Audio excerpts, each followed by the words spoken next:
Hello, hello. Can you hear me well? Yep. Okay, now I can see both of you. Good.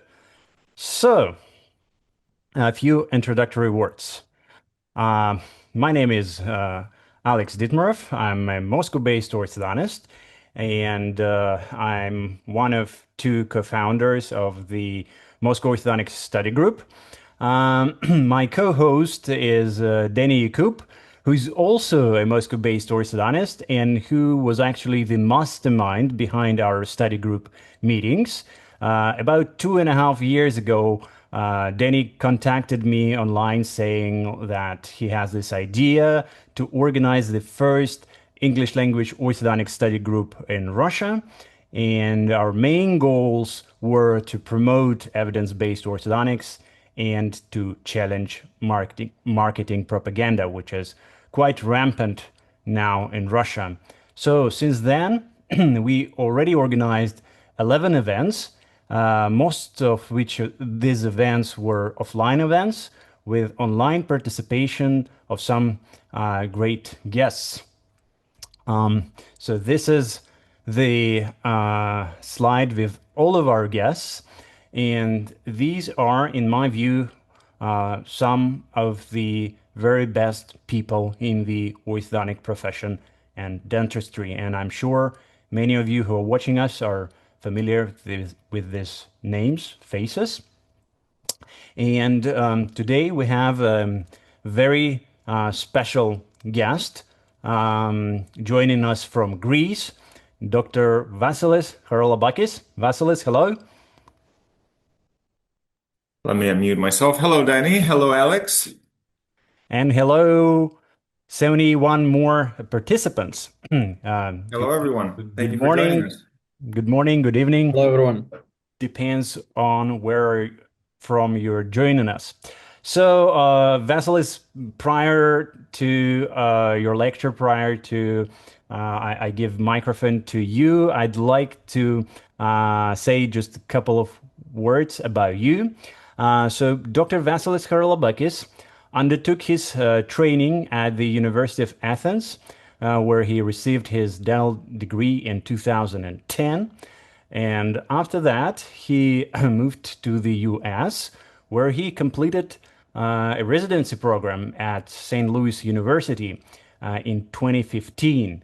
And he was mentored by some of the best academic orthodontists in the world, Dr. Rolf Behrens, who was the former editor-in-chief of the Asia Idea, and also by Dr. Lyle Johnson, who's a legendary um, academic orthodontist known worldwide. So I think St. Louis is just a great place to have a residency program. I mean, I wish I had such a good residency program. I visited uh, St. Louis and I had a chance to talk to Rolf Behrens once in person back in 2016, and I could say that it's probably one of the best orthodontic programs in the world, in my view. So, an interesting fact about Vasilis is that he's a third generation orthodontist. So, as far as I know, both his dad and granddad studied orthodontics in the US. Am I correct? You're correct. Let me add that my grandfather's brother also studied orthodontics in the US. Oh, wow. And Yeah. your own brother as And well. my own brother. Yeah. Yeah. So it's five orthodontists in three generations That's in amazing. my family. That's amazing. And I have to tell that I've already had a privilege to listen to Vasilis' presentation, which he is going to present now. And I can tell that it's just a brilliant presentation, which he based on his study, which he conducted at St. Louis University. And I'm very excited that many more clinicians today will be exposed to some good scientifically backed orthodontics. And also, Vasilis will show several cases of his. This story of going to the residency program abroad and then coming back to Greece, this everlasting story reminds me of one more famous Greek, and this is this guy.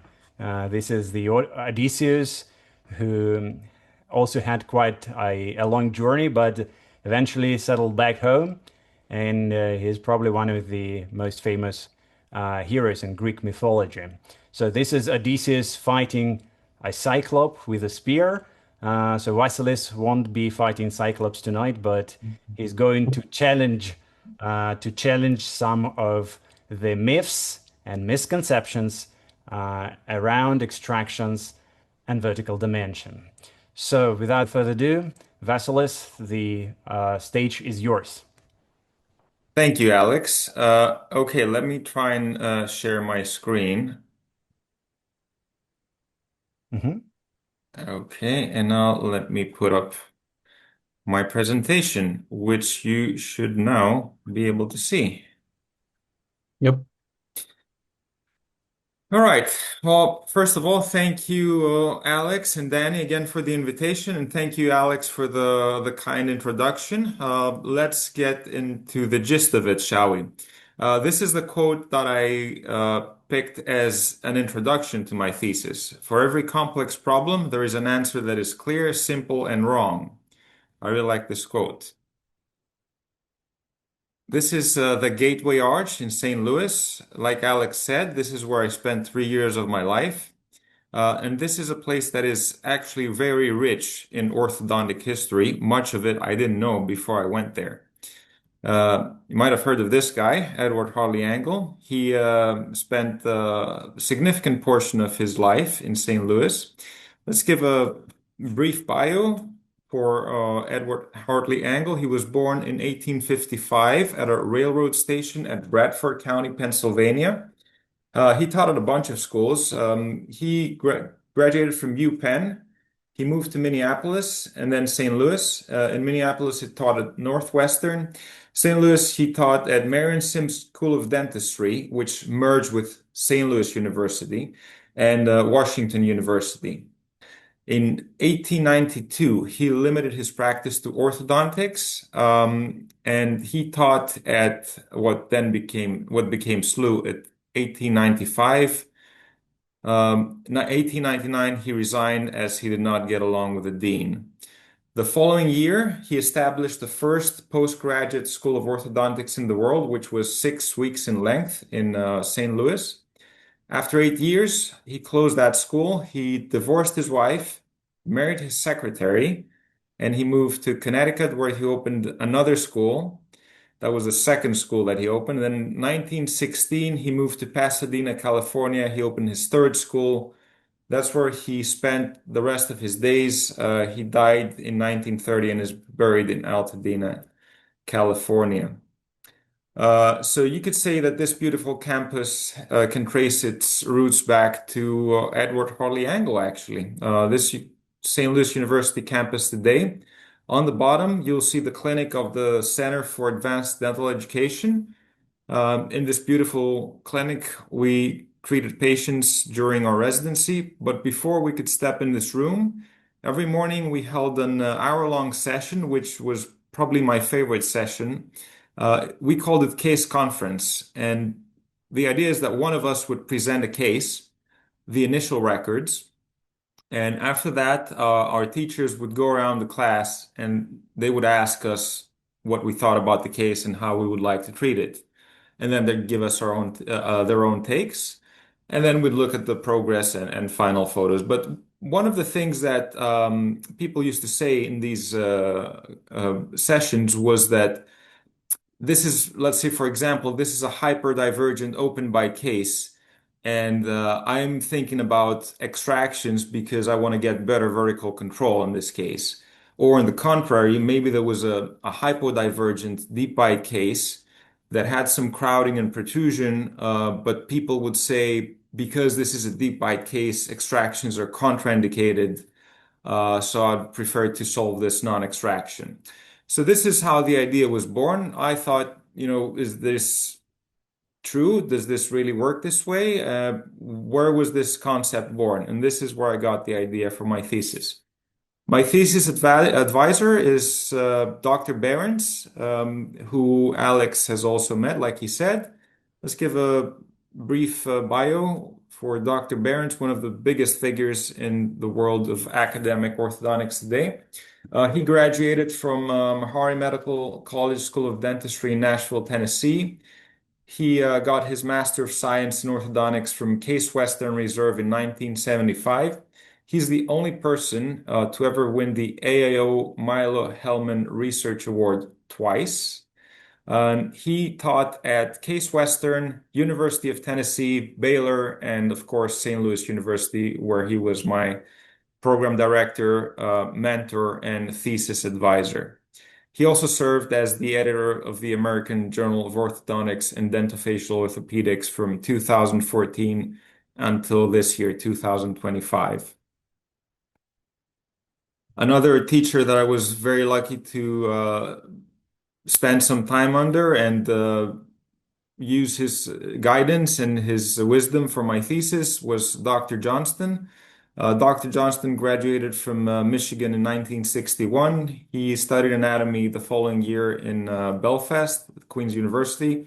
He received his Master of Science in Orthodontics from Michigan in 1964, a PhD in anatomy from Case in 1970, and he taught at Case Western Reserve, University of Michigan, and St. Louis University. So, brief introduction. The first part of my lecture is the thesis defense presentation that I presented to my committee 10 years ago. I've tweaked it slightly. And the second part of my thesis, like Alex said, is clinical. I've put together 3 cases that illustrate how these concepts apply to everyday practice. So for the first part, we're going to start by looking at the classification of problems in the vertical dimension, the origins of the wedge hypothesis. We're going to do a brief literature review, and then I'll explain to you what exactly we did for this thesis, the methods, results, discussion, conclusions, limitations, and recommended future research. So as we all know, open and deep bite malocclusions can be very challenging. And the classification system that we get from Angle, class 1, 2, 3, these are sagittal problems. There's no way to describe vertical problems within this framework. Sassoon and Nanda were the first people that I could find in the literature that tried to organize these malocclusions, and they described 8 skeletal open bite and 8 skeletal deep bite combinations. Schutte was the first to introduce the terms hypo and hyperdivergent. These studies were published back in the 60s. The vertical growth pattern, this is developed at a very young age, before the eruption of the first molars. Over time, the size increases, but ratios and angles remain relatively constant with growth, so these problems do not self-correct. And there are certain common characteristics for open bites. Usually they have greater mandibular plane angles, mandibular palatal and gonial angles, increased anterior face height, and shorter posterior face height. So why do we usually extract? The most common reasons are if there's too much crowding, if there's too much protrusion, if you're trying to do camouflage treatment for a class 2 or class 3 skeletal case, and lastly, allegedly, in order to provide better vertical control. So we'll focus on the last one. In 1968, Schutte was the first one I could find in the literature that made this claim that extractions provide better vertical control. Nasby in the 70s, 1972, in his paper, he said that extractions allow posterior teeth to drift mesially, and thus they produce forward mandibular rotation. Therefore, they're indicated for high angle patients and contraindicated for low angle subjects. Pearson, that was the first actual mention of the wedge or hinge term that I could find in the literature. He said that extracting four premolars causes bite closure. Again, the posterior teeth show mesial drift out of the wedge. Allegedly, the mandible closes like a wedge, and then it hinges closed. I've put together this simple animation to illustrate this concept. So if you focus at those T lines here, those represent the first molars. If you remove the premolars and you allow these teeth to drift forward, you, in theory, should see a counterclockwise rotation of the mandible, an increase in overbite, and a decrease in the mandibular plane angle. Looking at the literature, this lit review is a little bit outdated because it was done obviously 10 years ago when I did my thesis. Ever since then, there have been more papers that have been published. I did a quick review of the more modern stuff, but it's basically the trends are clear. So here what I've done is I've put together a table that lists the studies that compared non-extraction patients with patients that had their fours extracted, so their four first premolars. On the left, the studies that did not find a significant difference. On the right, in green, the study that did find a significant difference. And you'll notice here that I've added these asterisks. These asterisks indicate the papers that used Bjork's method for structural superimposition. We'll get to that in a second. So more clinical studies. If I remember correctly, this one did not have a control group. It was just fours, but they said that they found no forward mandibular rotation. The study by Leparna, Porlarp, and Johnston actually did find a change in the y-axis, and both these studies used Bjork's method for structural superimposition. When comparing fours to fives, none of these studies found a difference. One was based on surface landmarks, and one was based on actual structural superimposition. A study by Aras compared fives or sixes. So these teeth are posterior, further back in the wedge. So if there is a wedge effect, it might be easier for these studies to detect it. Both of these studies reported a difference, but one used structural superimposition, one did not. And if we put everything together, again, most of the studies are on the left side, indicating they could not find a difference. And there are a few studies on the right. But critically, the studies with an asterisk are evenly distributed. So I thought maybe this indicates this is an interesting field to research. So let's look at the trends. Only barely at all detected differences when they just looked at fours. I could only find four studies that included extractions of second premolars or sixes, and these had conflicting results. Half of the studies were done using Bjork's method, and half of them did find significant difference, and half of them did not. Let's talk a little bit about Bjork's method. I'm talking about the method that was developed by Bjork using the mini implant studies, which indicated the most suitable anatomic landmarks for structural superimposition. So the ethmoidal plate, the cribriform plate for the cranial base, the anterior part of the key ridge for the maxilla, and for the mandible, it's the anterior border of the symphysis, the inferior alveolar canal, and the inferior border of the developing third molar if it exists. The reason why I believe this might be important is because we wanted to look at what the actual basal bone does. Because these patients that we're treating, most of them are growing patients, so you could have different amounts of growth, muddying the waters and skewing the results. Or you could have compensatory growth. Let's say, for example, you actually do get some basal bone rotation, but then you have apposition on one side of the mandible, resorption on the other side. The surface of the lower border is prone to change, so perhaps any actual structural changes are masked if you're just looking at the surface landmarks. So that's why I considered it important to do the structural superimposition based on Bjork studies. Furthermore, treatment time is an important factor which was not taken into account by any of the reviewed studies that I found.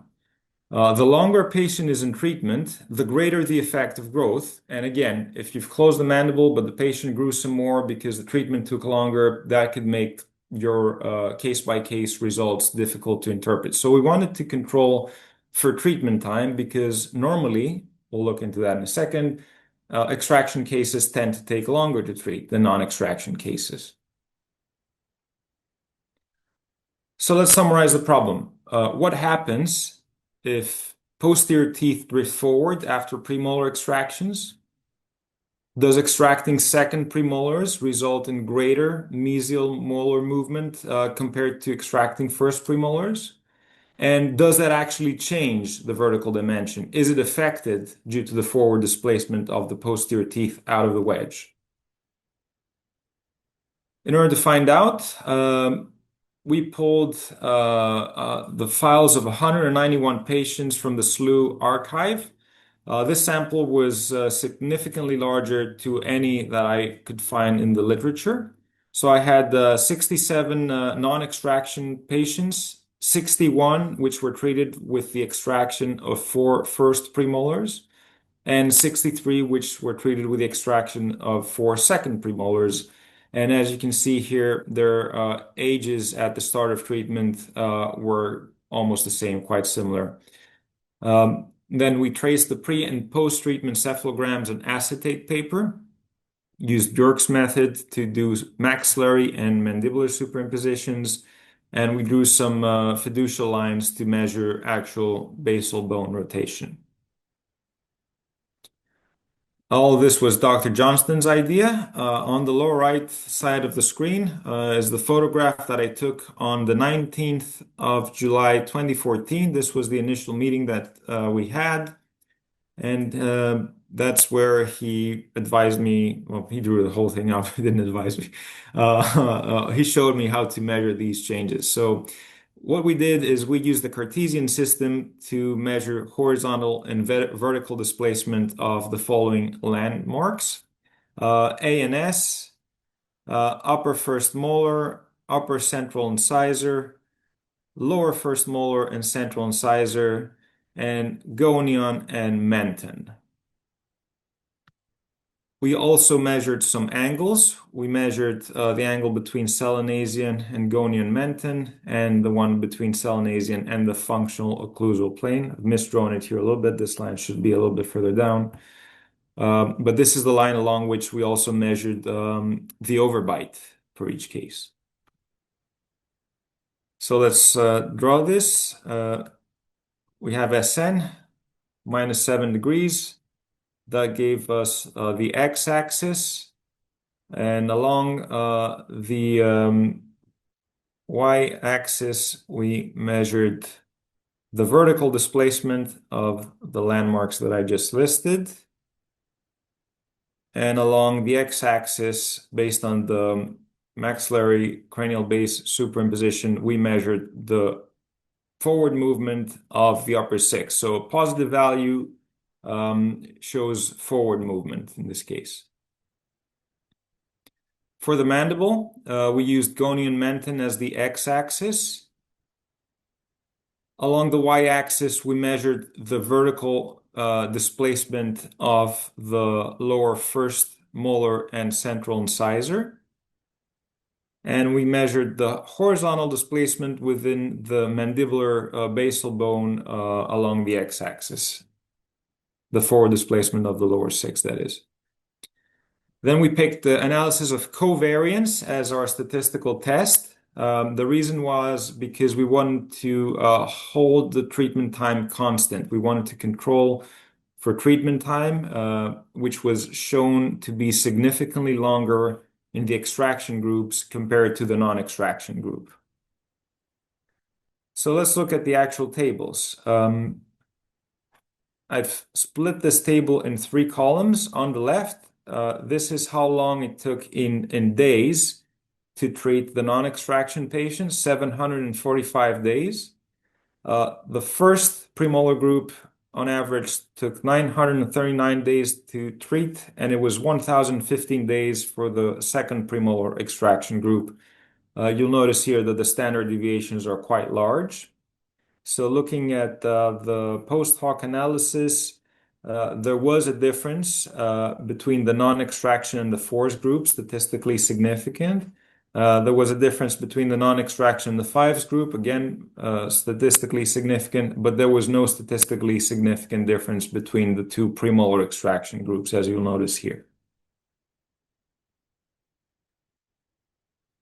What did we find? Well, the only changes we could find was the only variables showing statistically significant different increments of change were upper molar horizontal displacement, lower molar horizontal displacement, and lower incisor vertical displacement. So how far the upper and the lower molars moved forward and how far the lower incisor moved up or down. Here, again, in this group, I've split the table in three columns. And here you can see the horizontal changes in millimeters for the upper and the lower six. So let's focus on these two lines. The upper six in the non-extraction group moved forward an average of almost 1.7 millimeters. When fours were extracted, the upper sixes moved forward more, almost a millimeter more, 2.7 millimeters. And it was 3.3 millimeters of forward molar movement when fives were extracted. For the lower sixes, the movement that I could detect was a little bit less, but it was still significantly different between the three groups. It was almost 1 millimeter for the lower sixes in the non-extraction group, 2.17 when fours were extracted, and 3 millimeters when fives were extracted, and these were statistically significant. There were no statistically significant angular changes. So you'll notice here that SN to functional occlusal plane, mandibular plane angle, and the structural rotation measured using the little fiducial lines, these did not change significantly.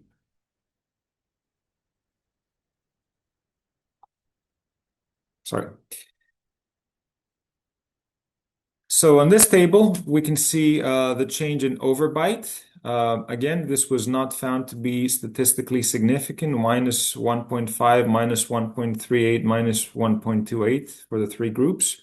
The only change that was statistically significant here was the lower central incisor, which showed less extrusion when fives were extracted.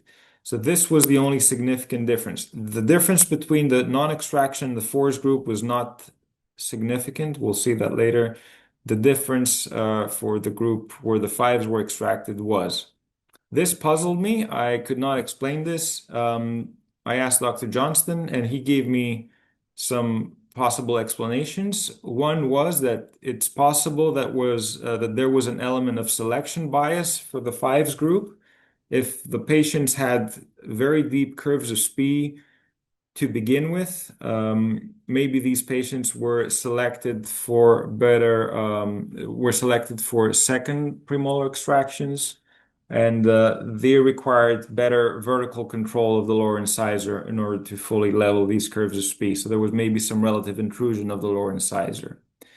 Another reason is that this could be just purely statistical noise. When you test a bunch of variables, you might come up with a difference that is not actually there in the actual population.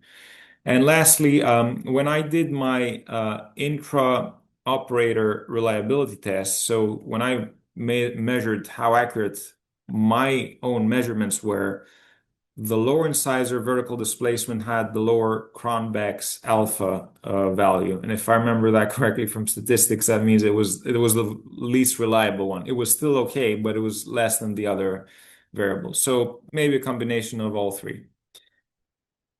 Briefly about the statistics, we wanted to run ANCOVA, but because the certain assumptions were violated, we had to do the non-parametric tests as well. I'm not going to bore you to death with this section here, but these confirm the findings from ANCOVA.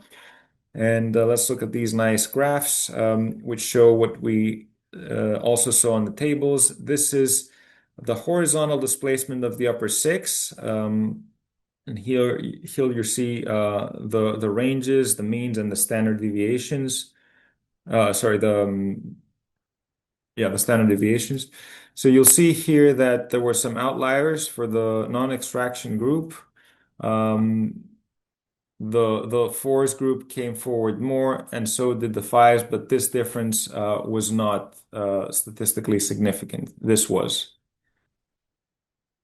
For the lower first molars, again, the non-extraction group showed less forward displacement compared to the extraction of the first and the second premolars. And this is the vertical displacement of the lower central incisors, which we just discussed. The difference that was significant was between the fives and the non-extraction group. And again, you'll see here that there are some significant outliers in the fives group. So that might explain the difference. How do these results compare to the literature? Well, if you look at Nazi and Menton change, I found 5.18 millimeters in my sample. On the bottom, you can see the range in the literature, 5.7. It was within that range. Same for the fours, and maybe slightly higher value for the fives, but still within that range. Upper first molar horizontal displacement, I found a 1.56. It was slightly more compared to the studies that I reviewed. 2.7, well within the range, and 3.4 is slightly lower than what the reviewed studies show. But I just have to put a little asterisk here and point out that not all the studies use the same measuring system. So some of them measure on the functional occlusal plane. I measured against those Cartesian lines that I showed you, so that might explain part of the difference. Lower first molar horizontal displacement, again, I found a little bit more, probably because I measure against the basal bone. If you're measuring against the functional occlusal plane, you'll see less change. 2.17 forward displacement for the lower sixes in the fours group, again within that range, and 3 millimeters slightly lower. Mandibular plane angle, again, I was within the range of what I found. So as expected, and in harmony with the cited studies, the molars actually move forward more when you take out premolars. But despite this, I couldn't find a difference in any of the vertical measurements.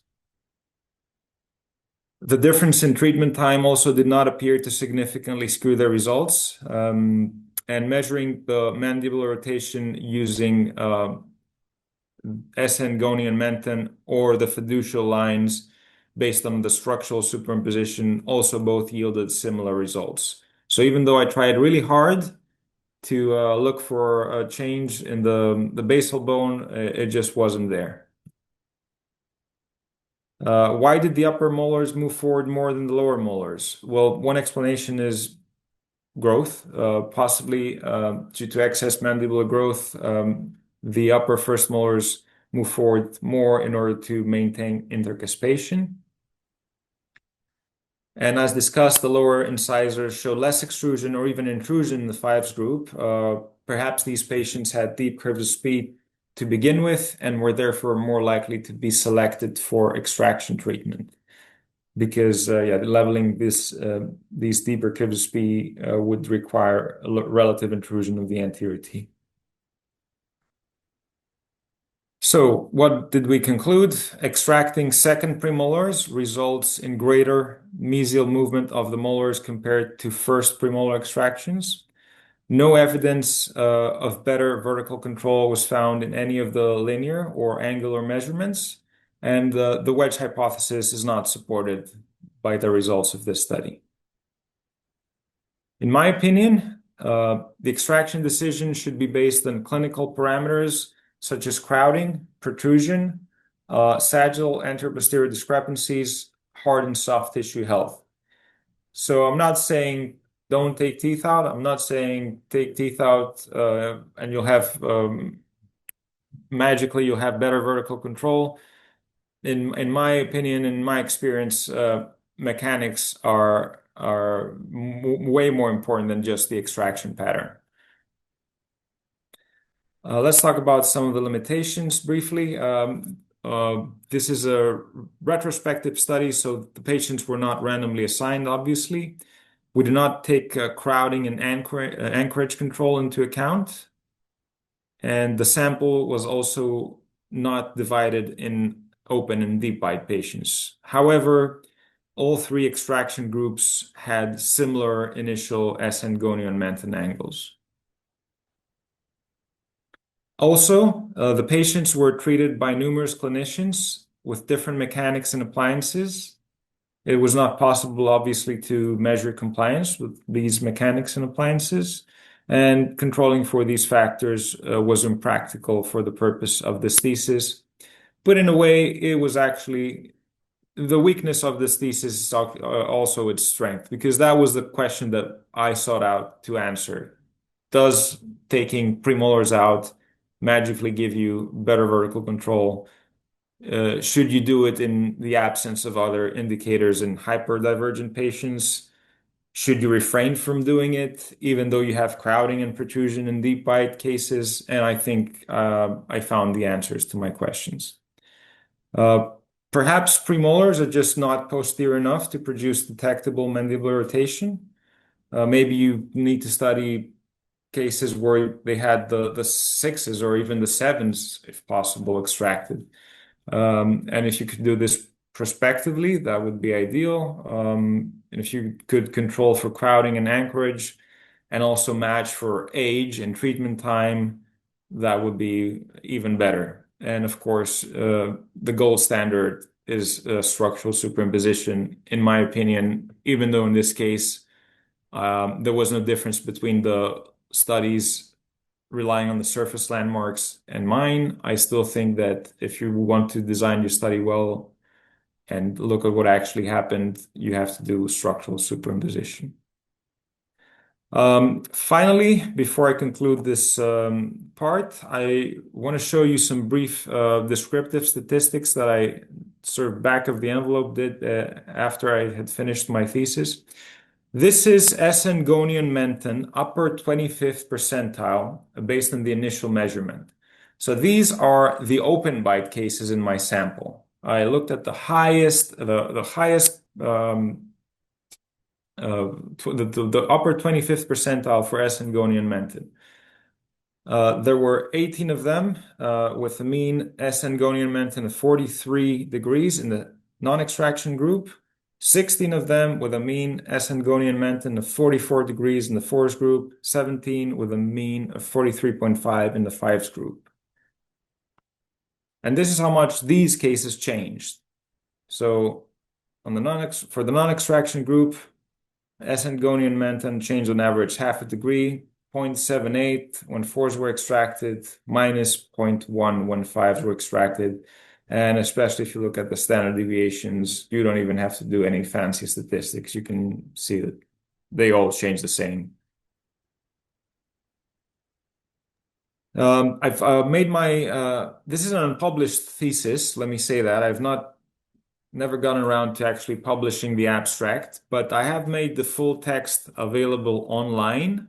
You can find it on ResearchGate. If you look up effects of extraction versus non-extraction orthodontic treatment on vertical, skeletal, and dental measurements, you can find the full text. And I've also included a QR code, which you can hopefully see on your screen. If you scan that, it will take you straight to that link. And I think that concludes the first part of my presentation. I'm going to leave that on the screen and back over to you, Alex. Huh? Thanks, Vasilis, for this wonderful first part of your lecture. So for all of our attendees, we'll have at least two Q&A sessions today, maybe three. Let's see how it goes. So how it works, you see there is a Q&A button somewhere in the bottom of your screen. You just press it and you can type any question you'd like. Also, those of you who want to ask your question in person, you can just click the button raise hand, and then I will bring you in and you'll be able to ask questions personally to Vasilis. So let's have some questions and answers. So we already have some questions sent to us. Danny, what do you think? Which of the questions we can have? Um, so we have a first question was, would you extract regardless of the vertical status of the patient? If the case needs extraction, any certain parameters you consider? Yes, absolutely. I would extract this my take-home message. If you have crowding, if you have protrusion, if you're compromising a class 2 or class 3 malocclusion, go ahead and extract. These parameters for me are infinitely more important than any minimal or non-existent vertical benefit that you will get from these extractions. And how often do you, this is my question, how often do you extract in your practice? I was afraid you were going to ask me that question. I don't know. I haven't looked at the actual numbers yet. I know that the number is growing for sure compared to my to earlier on in my career. Uh, I would say it's probably around the 20% mark, 15-20%. So according to old school orthodontists, I'm probably still way too Yeah. close to the non-extraction end of the spectrum. But I don't know if that number is even right. Like maybe I'm up to 25 or 30% now. But What's the rate for you, Danny? What do you think in I your practice? think it's over than 50%. Mm-hmm. 50, Yeah, 50. maybe 70 to 80% because um, I don't remember the last patient that I did not extract to. So I clearly do remember the statistics from Charles Tweed, and he wrote it in his article from 1944. He said that his rate is 80-20, and extractions win in this statistics. But of course, it was back in the times then people were using bands for all the teeth, right? So some space was required to band all of the teeth. I also recall recently our former guest, a very good clinician from Australia, Dr. James Andrews, said that his statistics is 40 to 60, and 60% of his cases are extraction cases. And I do believe that my extraction rate is very similar to his. So it's 60 for extractions and 40 for non-extraction. But you have to keep in mind that about half of my patients are surgical patients. So maybe this has some effect on my extraction rate. I'm still definitely too low. But yeah, the patient demographic and the realities of the clinical setting and the patients that you see obviously is going to affect that to some extent. So anyone who'd like to ask question in person, please click the button raise hand and we will let you in. Okay, so we are joining by Dr. Grigoryan. Please unmute yourself. Hello, hello. Armen, please unmute yourself. Hello. Hello, nice to Hello. meet you. Nice to meet you. I want to answer about extraction in class 2, division 2 cases when we have protruded upper incisors and also retrusive mandible. Hmm. Is it preferred for you? So Vasilis, the question is addressed to you, I guess. Hello, Armen. Thank Hello. you for your question. It's a good question. It depends on how much actual class 2 correction is required, how close this patient is to the completion of growth, like if they're almost an adult, or if it's an adult patient with a malocclusion like you described, and minimal lower crowding and curvus B, maybe I would just remove the upper first premolars. If there's a deeper curvus B, and I'm actually trying to get the molars in class 1, I would not shy away from extracting upper 4s and lower 5s just because it's a Retrusive case. class 2 deep bite case. Okay, thank you very much. You're welcome. Thank you. So any more questions, please? But yeah, sorry, to fully answer Armin's question, Right. if it's this case could also be like, for example, if it's a 12-year-old patient with a half step malocclusion like we just described, maybe I would just use headgear. Mm-hmm. If it's a patient that we can get good compliance with and not extract anything. So yeah, that's not a clear cut just based on the description of a malocclusion that you can make such a decision. I think Uh, I can, Excuse me. sorry. When we have retrusive mandible, and for us is more preferred mandibular advancement, is You mean surgical extraction. advancement? Yes, surgical Mm-hmm, mm-hmm, advancement. mm-hmm, mm-hmm. And also, can we compare also Herbst appliance in age 16 years? For example, we can do using some appliances like Herbst appliance or Forsus appliance. Is it your choice in patients, for example, 15 or 16 years old? Are you asking for my personal preference, my personal Yes. clinical preference? Yes. I last time I saw Herbst in clinical practice was in residency. I don't really use these appliances. I've seen other people use them and get good results. I never liked them because of how bulky and difficult to use they are, both for me and for the patient, many breakages, emergencies. Mm-hmm. And I figured, if the patient can be bothered to wear these elastic bands or this headgear, which is a much more simple, tested, comfortable, effective treatment modality, why should I do all these clinical gymnastics and use these expensive appliances that can cause weird side effects? I don't use them normally.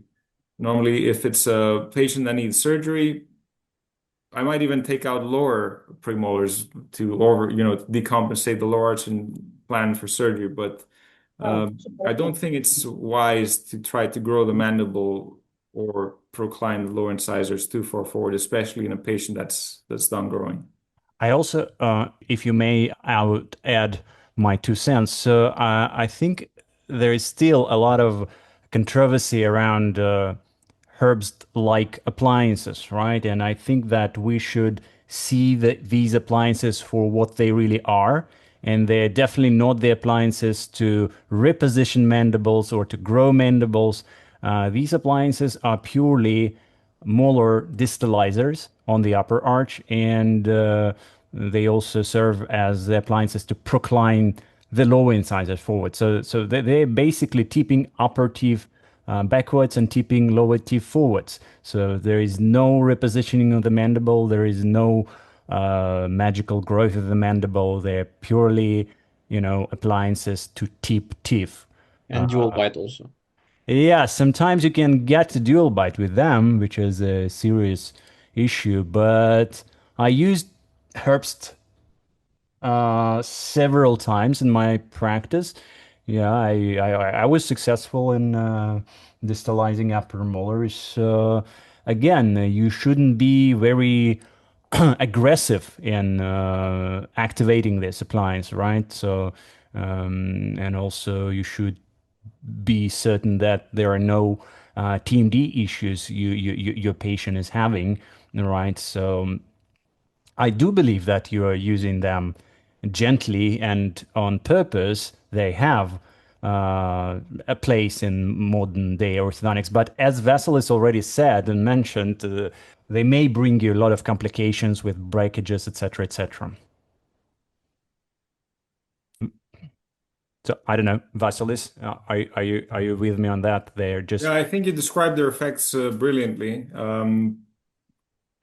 The main reason why I don't use them is because I can get good results with headgear and elastics, right. and I don't feel comfortable. Haven't had enough practice with them, and I just think overall they're more cumbersome, difficult for hygiene, and also mechanically you can see the distal rotation of the upper molars, or you can see them the lingual cusps sticking out, the mesial rotation of the lower canines, broken lower canine brackets. I just think the cons far outweigh the benefits for most of these appliances. If you can use them, good for you, but just know their effects. Like Alex said, you can't grow the mandible, you can't reposition it. Some of the guys selling these appliances every once in a while comes up with some new claim. Oh, you're not actually making the condyle bigger, but there is actually some remodeling on the fossa, which I can see with my magical CBCT study. And usually after a while, these claims go away, but not until they've hang around long enough for people to stick with them and believe them. Okay, So thank you very much. You're thank you, welcome. Thank Armin. you. So I do see that we have a lot of clinical questions about some particular case. Probably our attendees are already eager to see some clinical stuff. Shall we move on to the Let's move second part on to the then? second part, yes, and then we'll have another session, Q&A session after. Great. Okay. Right. So what I've done here is I've put together three cases that I pulled from our files from our family practice where I work with my brother and my father. So these are cases that I treated together with them. I have three cases to present to you. The first one that we'll see here is a growing patient, class 2. I guess you could call him division 2. You have the overlapping incisor there. Hypodivergent deep bite patient. So deep bite patient, you'll see that this patient was treated with extractions. The second case is a hyperdivergent patient treated again with extractions. And the third case is a hyperdivergent patient treated with no extractions. So just to highlight the concepts that we explored earlier in the theoretical part of this presentation. So half step class 2, bunch of crowding upper and lower. Let's look at the panoramic x-ray. He has his wisdom teeth, full dentition, nothing too remarkable here. And these are his initial measurements. So an A and B of 6, a width of 8.7. You'll note here the deep curve SP. FMA 14, the norm is 25, so that's quite low. S. Hangonian Menton 23, again, the norm is the 32 or 34. So you can see that this patient has a low mandibular plane angle. IMPA 106.8, relatively procline, lower incisors, and an overjet of 4 millimeters and an overbite of 5.5 millimeters. And these are the final records. 4 first premolars were taken out here. We were able to correct the class 2 malocclusion and fully open his bite and level his curve of speed despite the fact that premolars were removed here. So hypodivergent case treated with first premolars not only survived, but we were able to open the bite and get a good, beautiful result for him. Let's look at the side-by-side cephs. So the incisor protrusion has improved a lot.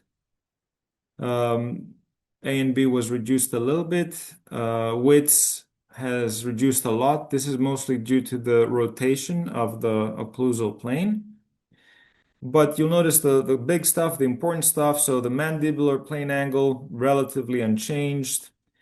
The vertical measurements here were, again, able to reduce the overbite, to open his bite, despite the fact that we removed premolars. And we were also able to put the lower incisor in a much better position and reduce the proclination. This is the pre and post-treatment superimposition. This was a growing patient, so we got a lot of growth.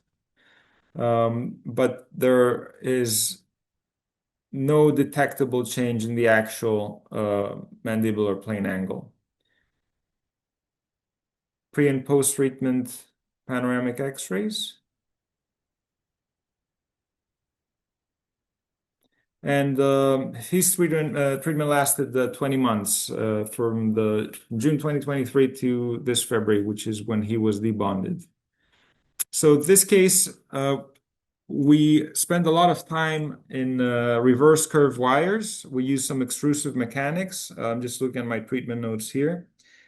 He had also a lot of class 2 elastics, which were used for almost 14 months out of the 20, full time in different configurations, class 2 elastics, but also triangles. And also we used the anterior biturbos, so composite blocks bonded behind the two central incisors to hold the incisors in the desired overbite, and then use elastics to extrude the posterior segments and bring them back into occlusion. So again, mechanics, in my opinion, and obviously in this case, was more important than the fact that we had to take out 4 premolars because of the crowding and protrusion. Do you want to move on to the second case, Alex, or do you want to? Yeah, let's do Okay, let's do the 3 cases back to back then.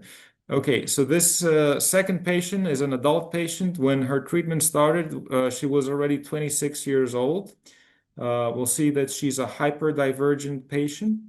When we first saw her, she was already missing 3 of her first molars, and she had a class 2 buccal segments, significant protrusion, and a lot of anterior crowding. Normally, in a case like that, if the molars were in place, I would probably consider an extraction pattern like maybe 4 first premolars or upper 4s and lower 5s.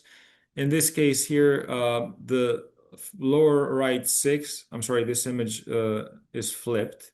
So the lower right 6 was also compromised. You can see it here has a large filling, also visible on the X-ray. So we decided to extract this tooth as well and use the gaps from the first molars to reduce the protrusion and eliminate the crowding. Initial A and B was 4.9, width 5.7, S Angonian Menton 36. The norm is 32. FMA 30 compared to a norm of 25. So steep mandibular plane angle, hyperdivergent patient, very sharp interincisal angle, overjet of 11 millimeters, and an overbite of 5.5. This is how the case finished. Gaps were closed. The 7s and the 8s were protracted. This 8 was rotated 90 degrees. We were not able to fully correct that, but overall, we were able to get her a very good result. Class 1 buccal segments. There was a little bit of a gap down there, which I saw her later for some minor relapse and retention. This gap had actually closed. What was the treatment duration again? Sorry.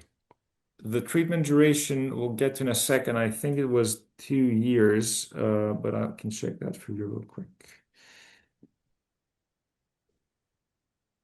Yeah, because I do remember seeing this. It took her it was 2 years. We quoted her 3 years initially, but it actually treated out in 2. And sorry, go ahead. Yeah, because I do remember last time you showed this presentation. I was surprised that it took just this short amount of time. In my hands, it would have taken 3 years for sure. I mean, that's really nice result in such a short period of time. Thank you, Alex. I was not expecting it to treat out so fast either. The truth is, there were some things that we probably should spend some more time on, like maybe closing this gap. Also, you'll see the lower incisors were proclined quite a bit. We saw that in the final Ceph, but maybe some minor finishing touches. But overall, I was surprised that it was finished in such a short amount of time. Perhaps the fact that the extraction sites were still fresh helped. We also used a lot of class 1 elastics, and this all of 3 patients that I'm going to show you obviously were excellent cooperators. You don't get good results like that if the patient doesn't help you. But yeah, first molar is extracted, and let's look at what happened to her profile. We were able to improve lip competence a lot, and now she has a very balanced profile. So we can also see here in the cephalograms.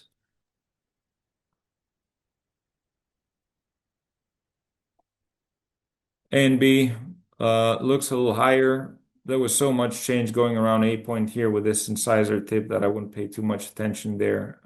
Width was reduced again, rotation of the functional occlusal plane due to the leveling of the lower crevice B. But let's look at the important stuff, the vertical measurements. SN, gonion, menton, maybe you could say it decreased by a degree here when we took out the sixes. FMA maybe reduced a little bit. And overbite, we were able to establish proper overbite of 2.5 millimeters. Obviously, her overjet was greatly reduced, and the interincisal angle now a lot better. But we could have worked on the lower incisal more. You'll see here that even though first molars were extracted, we started off at 86, ended up at 101, which is slightly excessive proclination here. So that is some criticism that I can offer in our own case. Probably also due to reverse curve lower. We used a lot of reverse curve wires here. We used a lot of elastics, and there were some extrusive mechanics again because it was really difficult to get that lower curve speed leveled without. After getting on the 7 and the 8, it was a little bit better, but because initially we're working with obviously segmental wires, it was not that easy. Superimposition, there is no growth here. This adult patient, you can see maybe a slight reduction, maybe 1 degree when you take out sixes. And again, you'll see here how far forward. These are actually the 7s, of course. There are no sixes to trace here, but you'll see how far forward out of the alleged hinge things moved, and still there was barely a degree that you can find there. Pre and post-treatment panoramic x-rays. And in this case, I actually have some progress photos to show you. On the top, the intraoral photos from the initial consultation. The second row, we've already bonded the upper arch and are working with some class 1 elastics from the lingual of the bands that we've placed on the posterior teeth to help derotate these wisdom teeth, and also hopefully to avoid the hourglass effect and the crossbite that you get often during space closure. Here, the lower arch has been bonded. We did get a crossbite, so you'll see the long crossbite elastic running to the sides. She had elastics of many different configurations during her treatment. And at some point, she also complained about her gummy smile. So we tried to do some anterior intrusion, placed the 2 TADs in the anterior region, and measured about 4 millimeters of intrusion that we were able to get between the incisal edges of the upper and the upper right and left central incisors and the tip of her nose. So we did some anterior intrusion. That, of course, in turn caused some posterior extrusion. So our open bite came back. So we had to fight it some more with the elastics. So even though sixes were extracted, even though we started with an increased overbite, she ended up in a very good place after 2 years. Again, here are the before afters.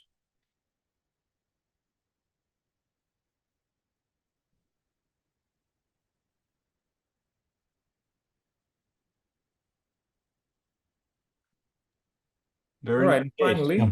finally, sorry, do you want to No, I think we will leave all the just questions run through we the have a records? lot to the end of your presentation. Great. Okay. So the final case is the non-extraction case. I was very surprised at how well it treated out, but it did. This patient was still growing, but a little bit. She's almost 17. She presented with a class 2 division 1 malocclusion and severe open bite. Only the first molars are in occlusion. She has a narrow upper arch and a significant amount of crowding, especially in the lower arch. This is her pre-treatment panoramic X-ray and her Ceph. So NB of 5, width 5.4, S-Hengonian Menton 42, FMA 32.5. Again, the norm is 25 here, so this is a very hyperdivergent patient.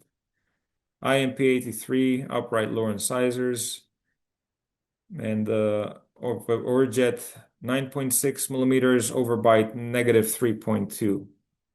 So an open bite case. And these are her final records. Took about a year and a half to treat her, and she ended up like this.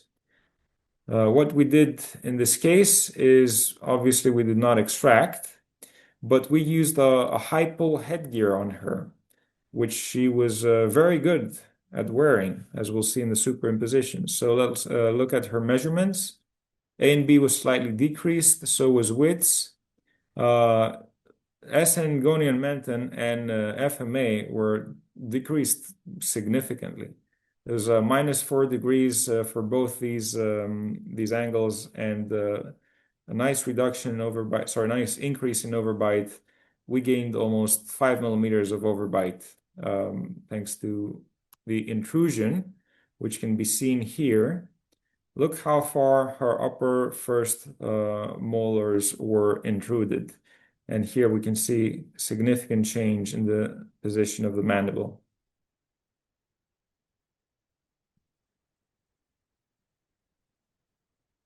Pre and post-treatment panoramic X-rays. And some progress records all put together, along with retention records taken, I believe it was 2 years after her treatment was completed. So before treatment, during treatment, we also added some posterior bite blocks on the lingual cusps of the upper sixes. That was done to help with intrusion, but if you put them on the lingual cusps, also you get the added beneficial side effect of pushing these up. So if you have hanging cusps and you need to apply lingual crown torque, you can place the bite blocks there and that will help a little bit. But I think in this case, it would have been better if we did some actual rapid maxillary expansion before we started.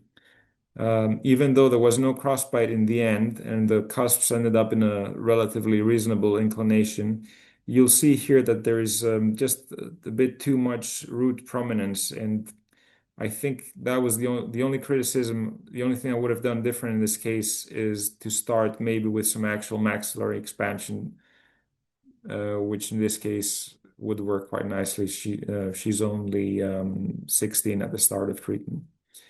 So yeah, we tried to minimize the amount of elastics. She only had elastics for about 6 months to seat the buccal segments, and mostly at night. And this is how the end result was. Now, interestingly, after we finished her treatment, we gave her Essex retainers. Um, After a few months, we also gave her Hollies, and we asked her to switch to the Hollies. And when she wears the Hollies, it looks like her open bite slightly relapses. When she wears the Essex retainers, looks like the open bite is better controlled. Now, I don't know if it's, you know what they say about the thickness of the plastic with Essex retainers and aligners allegedly help provide some posterior intrusion or maintain the posterior intrusion that you get. I don't know if this is true, but just anecdotally, in this case, it does seem to have an effect because this is a patient that we trust. We know how compliant and how disciplined she is. If she tells us she's wearing them, she's wearing them. So 15 months from start to finish, and the occlusal photos. And that's it. That's the clinical part. Thanks, Vasilis. Thank you so much. You're welcome. All right, so we do have some questions. Maybe someone wants to ask question in person. If you do want, please just click raise hand button in the bottom of your screen and I will bring you in. Okay, someone just clicked. No, okay. So, some questions. Uh, Yeah, there's one interesting question. mhm. Do you think you could have achieved the same results with in the last case with distalization mechanics Well, or there was some. extractions instead of hypal headgear? There were distalization mechanics. Like, look how far back the molar moved. It was just the direction of the headgear. Normally, let me just say, the headgear that we use is almost always cervical.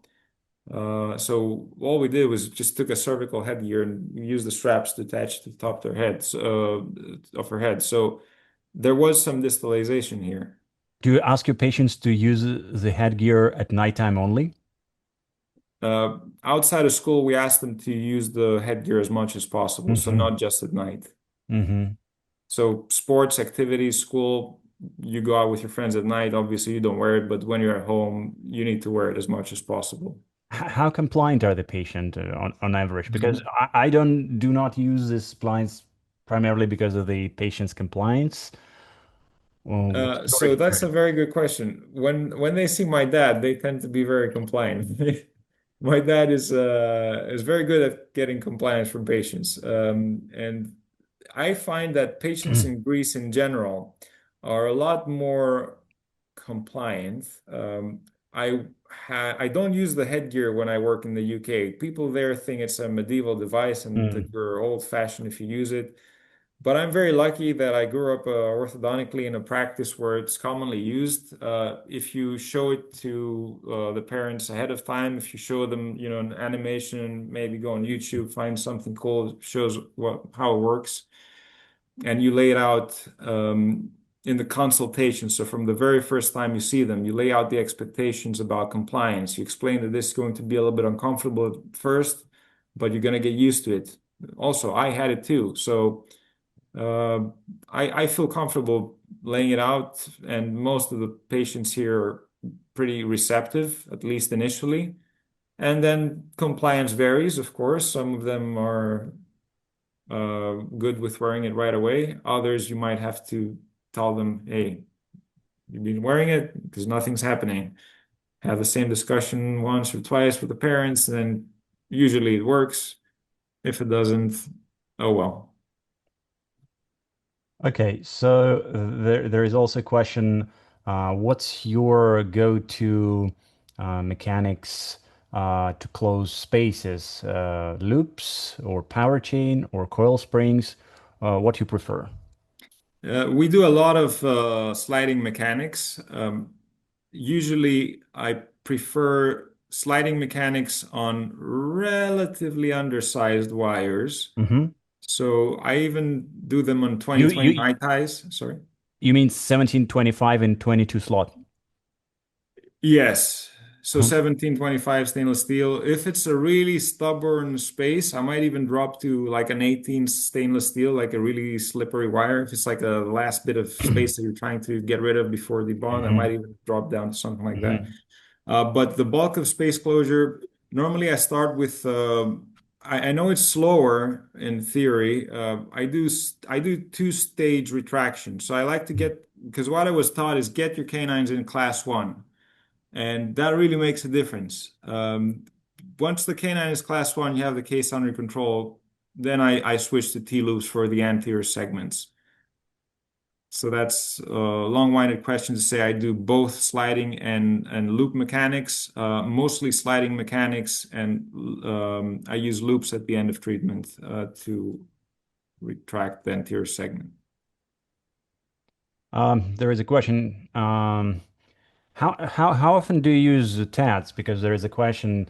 Not very often at all, All actually. right, all right. This is a very rare case that we use TADs, Mhm. but yeah, not very often at all. Like I would say I place TADs less than once a year, maybe once every two Oh, years. I see. Same I here don't. because I do not like the complications. I do not like the possibility of them being lost or becoming wobbly, etc., etc. So yeah, and if I can do a case without TADs, I better do it without. So, Yep, same for me. I use very few TADs. Danny, what other questions should we pick? Um, all right. Let me see. One question saying, do we need space for intrusion? I think it's obviously that you do not. If it's a posterior, yeah, Yeah, I agree. posterior, yeah. So, anyone wants to ask a question in person, please raise hand and I'll bring you in with a video. So, may I ask a question not about the clinical part, but about your school years, your residency program? And I think, yeah, it's really, really great program, as I already mentioned. And, the Of course. it's walking distance away from such historic places as the first clinic of Edward Engel and places where he taught. It just makes the residency program very, very special. So, what's your view on the difference between the orthodontic education in Greece compared to the orthodontic education in the US? The experience which you have in the US. Well, I can only speak about the orthodontic education in the US because that is what I was exposed to. As an undergrad here in the University of Athens, we had some limited exposure to orthodontics. But in general, the academic setting was just completely different here in Athens. The teachers were not as easy to approach. The respect that you got as a student was not on the same level with me. I'm picking my words carefully here. Whereas when I went to America, it was just a completely different world. Everyone was happy to be there. Everyone was very welcoming. Everyone was very respectful. Uh, Everyone had very high expectations of you, but they also treated you with great respect. And that was the biggest difference that I found in terms of specifically how the program is structured and what you learn and the academic stuff that you're exposed and the clinical stuff. I was very lucky because I had these great teachers. I had Dr. Behrens, Dr. Johnston, Dr. Arujo, Dr. Kim, Dr. Oliver were my full-time instructors. And also we had 30 to 35 part-time clinical instructors who were kind enough to share their time and experience and expertise with us. And we'd use all these different bracket systems. And I don't think we have that amount of variance here in Greece. Now, that being said, you can become a lousy orthodontist or an excellent orthodontist no matter where you go to school. It's just a matter of how passionate you are about what you do, and how hard you work on your craft. Now, the passion, part of it can be instilled. So that's where going to that program and meeting these people made a difference for me. I think that's the biggest difference. Because academically, I know people that graduated from St. Louis and I wouldn't trust them to treat my cat. And I know excellent orthodontists that graduated from Athens, of course. It's considered to be a good program. I see. I see. So, yeah, it's very different from what we have here in Russia. In Russia, the first modern orthodontic appliances appeared on the Russian market only in the mid to late 90s after the dissolution of the Soviet Union, of course. And despite the fact that we do have all these postgraduate programs, which started to come about in the early 2000s, despite the fact that we do have these programs, unfortunately, these programs are not in line with the standards, like the standards from the WFO. So, since we do not have, let's say, a good, solid, formal orthodontic education, we do have in Russia a lot of orthodontic misconceptions, and probably the top three are everything that you can generally categorize as orthotropics. People like to pretend they can grow bones and grow jaws.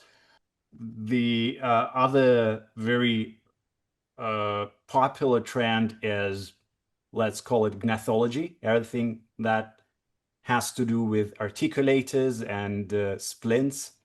And the third trend, which is very popular in Russia, is magical self-ligating brackets, and they're usually served with a lot of TADs to distalize everything, both lower dentition and upper dentition. So, and the problem which we face a lot is then a patient comes in and he is already exposed to all this variety of dubious conceptions, and the patient comes in and tells you that, I've been to this orthodontist and he suggested to mount my models on an articulator, and I've been to that orthodontist and he suggested this type of 24/7 splint before orthodontics, and another orthodontist suggested different design of splint. And now I see you and you're saying that there is no connection between TMD and occlusion and everything is so different. We often deal with these patients who are already have some erroneous beliefs, erroneous ideas in mind. Do you often see such patients? Probably I can presume that you see more of those in UK compared to Greece, right? Because UK, there are some famous myofunctional gurus in the UK. Castle dwelling gurus, huh? Yeah. So, how do you actually bring these patients to the bright side when you see them during your initial consult and you understand that this person has been exposed to so many strange conceptions already? Well, I guess I'm quite lucky because I don't get too many of them. I remember a handful. I remember one young man that asked me for AGA. I don't know if if you come across that. It's AGGA. I don't remember what the magic words are, but it's basically some kind of upper holly that has springs all over the place, and it's meant to expand your everything. Anterior growth guiding appliance, something like that. Yes, that. So I didn't even know about it when he told me about it. So I told him what you're telling me is not something that I'm aware of. The fact that I'm not aware of it probably indicates that it belongs beyond the realm of evidence-based orthodontics that is taught in school, in a good school. But I will look into it. So I looked into it, and then I found a blog at that time. There was a website that some guy had created where you could follow his journey, and you could just see how wacky everything was. Like, Is it jaw hacks, something like this, yeah, probably? yeah, something like that. So I figured that if this guy is so crazy that he's going to actually believe that, there's no point in. It's like administering medicine to the dead, trying to use reason or present what am I going to do? Present peer-reviewed studies, like talk scientific literature with him. So I just told him, look at this website and decide for yourself if you think that this is something that needs to be taken seriously or not. And that's all I did. Thankfully, this patient trusted me and he continued on with his traditional orthodontic treatment. I don't get too many of them. Maybe it's because they don't look for my services in the first place. Maybe they just go online and Google these guys and all these patients are just never walk through my door. Uh, but then also, I find that what I do as a consultation is I book an hour-long appointment where I take these initial photographs. And let's be honest, 9 times out of 10, you know how you're going to treat a patient without tracing the ceph and thinking about things too hard. And unless there are any specific perio considerations or any dental questions that need to be answered, or it's a surgical case, in which case, of course, yeah, you take full records and you think about it. But I do a thorough consultation where I show them these photographs and these x-rays, and I explain to them as plainly as possible what I see and what I want to do. And I am consistently shocked at how much patients are taken aback just by being presented with the facts. They're like, oh, nobody has told me this before. No one has explained this to me. Why are you the only one who showed me this? I don't know why other people don't do it, but I find that it's extremely effective if you just show people the facts and try in simple terms to communicate their problem and what you recommend for it. And then I've never had a guy, or sorry, I've never had a patient or male or female come back to me and say, but I would like to use TADS for X and X reason. It just hasn't happened to me. And then you have the BS asymmetry principle. I think it's called Brandolini's law, if I remember correctly, where it's something. It goes along the lines of the amount of energy required to refute the BS is an order of magnitude greater than to produce it. So we have that working against us. So I don't go into the swamps. If someone is too crazy, fine, believe what you want to believe. I would actually prefer that you are treated by someone else. And if you want me to do the rescue job afterwards, I'm here. You're gonna have to pay me for it. Yeah, good principle. Yeah, you can't save them all. I appreciate what you're doing. It's great work, and how you're trying to educate orthodontists. But with patients, some are just too crazy. They're Yeah. vulnerable. It's sad actually because it's useless treatment doesn't mean it's harmless treatment. Sometimes it can Yes. be harmless. It can be harmful. Yes, unfortunately. But Yeah. yep, I'm not Superman. I can't save these people. Yeah, so these are the links to some of the social media of Dr. Haralabakis. Just again, he works in Greece and also in the UK. So here you can find all the contacts, right? Email, Facebook, Instagram, and our website on the bottom. And we also have a couple more cases for today. So for those of you who are still bearing with us, we have two more cases, one from me and another one from Dr. Yakoub. I think it will take just a little bit over 20 minutes, and then we can have another final Q&A session. So let me start sharing my screen. Just a second. All right, so, okay, good. So Vasilis mentioned in his first lecture some articles from some very skilled orthodontists of the past, right? Schutte, Nasby, Pearson, they all were believing in the veg effect, right? And they were not just some amateur clinicians, they were pretty good clinicians.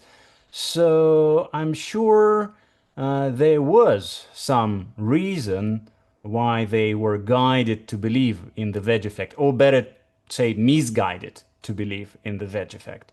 So probably this case that I'm going to show you now will give some explanation of why this veg effect theory was so persistent in the orthodontic profession, and even now some uh, orthodontists continue to claim that they can have some reduction of lower face height, some counterclockwise rotation of the mandible by performing extractions. So this is a nice quote which I recently found on the internet by a writer, Anurag Shuri. A half-truth is even more dangerous than a lie. A lie you can detect at some stage, but half a truth is sure to mislead you for long. So let's look at this case and let's see why some people may be still believing in the veg effect. So this is a 13-year-old lady with a chief complaint of crooked teeth. That was a case which I started back in 2018, quite a while ago. So she came with this crowding of the lower dentition, just very slight crowding of the upper teeth. Looking at her molar class, we can see that she was close to class 1, maybe a bit class 2-ish. Looking at her SAF, you can tell that she is class 1, even without looking at the numbers, but let's look at the numbers as well. So here are the numbers: A and B 83, SNA 83, SNB 80. There is some minor proclination of upper incisors and almost normal inclination of the lower incisors. And back then, when I was treating her, planning this case, I would often tell the parents of my patients, of my borderline extraction, non-extraction patients, that I would start the case without extractions. I would level and align the teeth, and then, after initial leveling, I will reassess the case for possible extractions. So this is exactly how I approached this case, and I started my alignment and leveling of dentition. So this is a bonding appointment, 14 night eye avoid upper wire, and this is a most common arch wire I start with. Then in 4 months I already bonded the lower dentition, and we are moving to some IPR part. I was quite liberal in my interproximal enamel reduction. You can see the huge gaps here, but even despite of this massive IPR, I was not able to preserve the proper overbite. You can see the bite is getting opened. 11 months in treatment. And what's more important and what's more illustrative here is her cephalometric images. You can see a progress ceph, and on this ceph you can see a lot of strain in the mentalis muscle, Let's look at the initial SAF. So definitely I got profile worsening here. So this is progress SAF tracing. You can see my IMPA is already 107 degrees. Let's compare it to initial SAF. Initially it was IMPA 95. Now it's 107. And an important thing I'd like everyone of you to look at is how much protrusion of the upper lip we now have, of the lower lip, sorry. Our lower lip is way beyond the hold away harmony line, the line which connects the soft tissue pogonion with the upper lip. So, what's going on here? And I made this superimposition of initial and progress cephalometric tracing. Obviously, you can see how much of incisor proclination we now have, the protrusive lower lip, but also an important thing, which is quite noticeable here, is the increase in vertical dimension. So there is actually a reason for that. And the reason is not the fact that I did not extract. The reason is more obvious.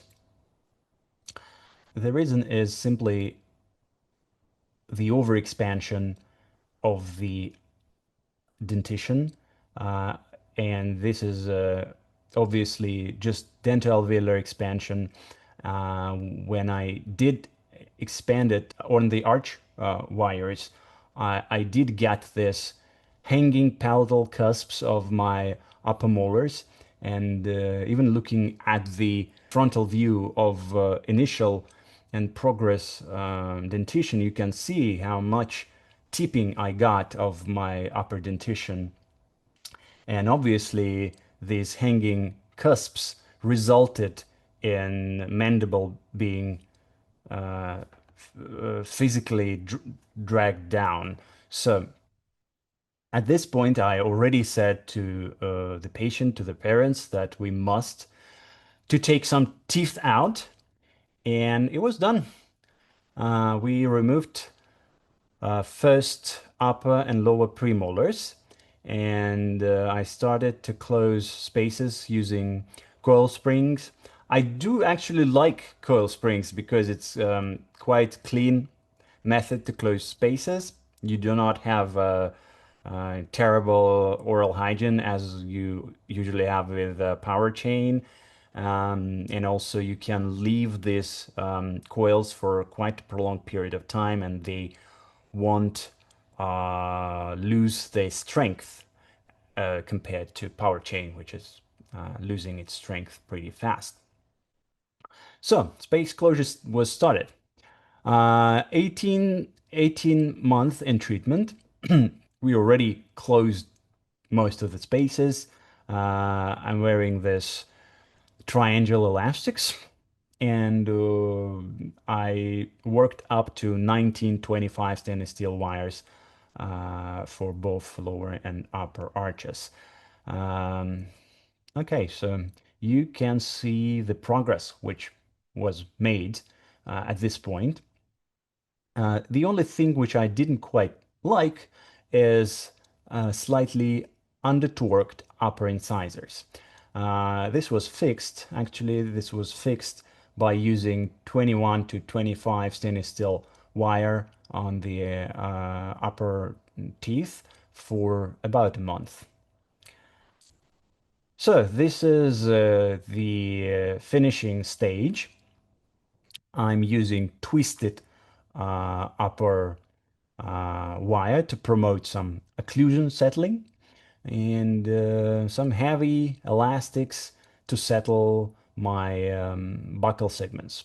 So this was done for just about 2 weeks before the debond.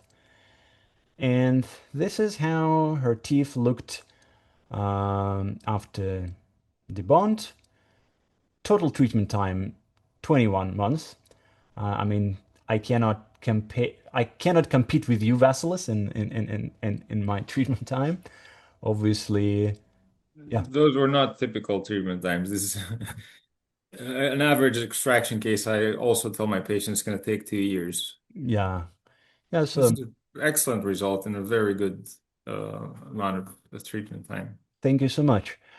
So here you can see her final study models. The face, the profile, the smile of the patient. And now you can compare the initial tracing and pre-debond, we can say final tracing.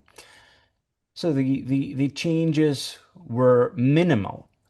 And when I did my superimposition, I saw no change in the vertical dimension. So again, to prove the point that extractions do not lead to any counterclockwise rotation or any reduction in vertical dimension. So you can see it from by looking at the face, a panoramic X-ray. And let's look at some changes. What were the long-term changes in her occlusion in 3 years? So these pictures were made in 2020, and in 3 years I saw her again, and the changes 3 years after debond, I would say, were very minimal. So. You used Hollies for retainers. Yeah, important question. Actually, I gave her a pair of Essex retainers, but she lost them in less than a year after the bond. So, for over 2 years in retention, she was without any removable retainers at all. So, I believe that good occlusion, proper incisor inclinations just resulted in this rather stable result. So, this is how she looked 3 years after the bond.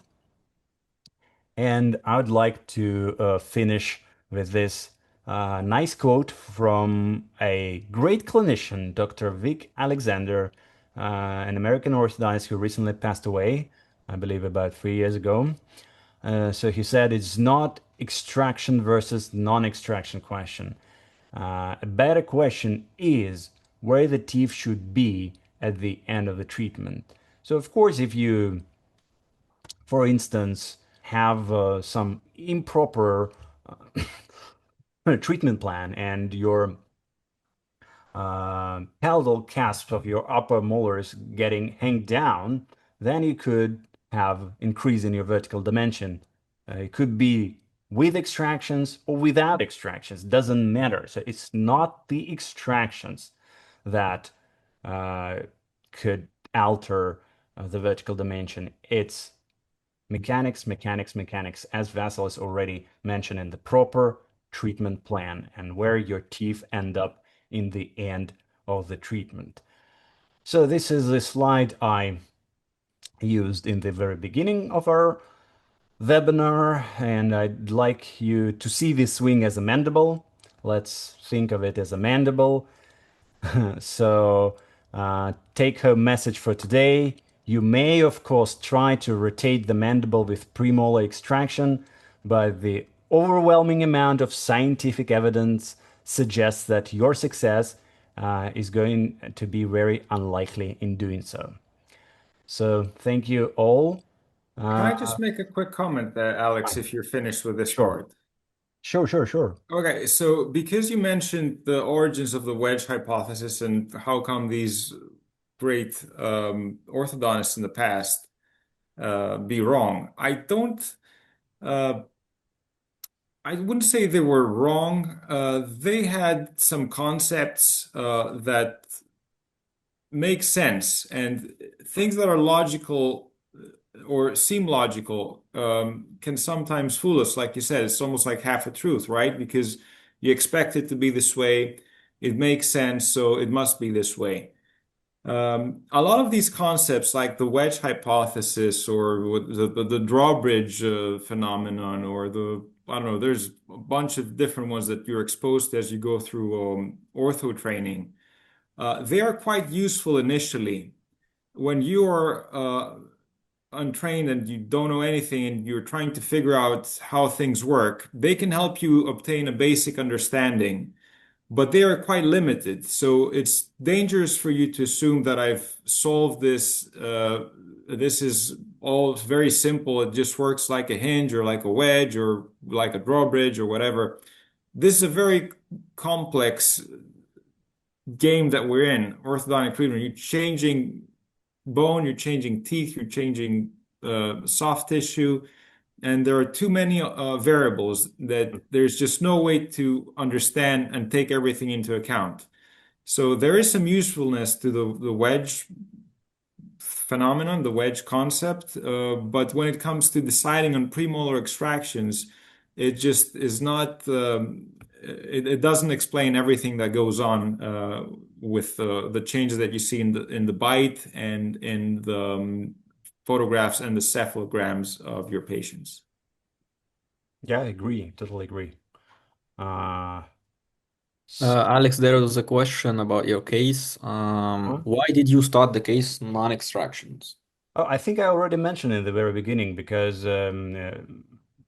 probably at that time it was a borderline case for me, and even now sometimes, I do have some cases where I'm hesitant to extract from the start, and I say to my patients, we first level in line and then reassess your case for extraction. So now, yes, that type of case, I would probably start with extraction straight away. But again, even now, sometimes I do start cases telling the patients, the parents, that maybe I'll extract later on. Let's have leveling and alignment first.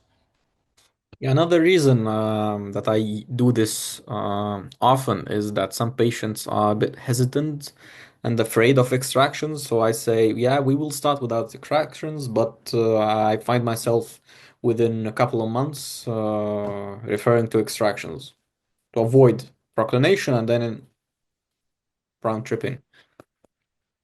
Right, so we have one more case planned for today from Danny Yakoub. And then after that, we can have some more questions and answers.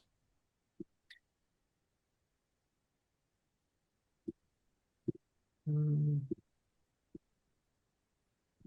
Okay, do you see my presentation? Yes, we do Yeah. see the full screen. Mm-hmm. All right, got it. Okay, so this is a 29-year-old female, classic class 1, crowding, upper and lower. The thing is that she had a flat profile. I knew I had to level the teeth without changing the anterior posterior position of the incisors, and obviously without proclination. So these are the initial records. We see the lateral cephalogram, good lower inclination of the incisors. So the IMPA is 90 degrees. The upper incisors are a bit retroclined. Their inclination is about 99 degrees. Um, and she's a class, I think, yeah, the width is 1, so she's a skeletal class 1. Um, so the thing is, this was the last patient I used um, self-ligating braces for. I debonded this patient recently, so we started the treatment. Now you move to aligners, right? Li- 100%. No aligners. All right, so now I work exclusively on traditional brackets with ligatures. So I started with segmented mechanics, and the lower arch I used and the upper arch also I used a 16 by 22 stainless steel arch wire with gable bends. So these are second order gable bends to um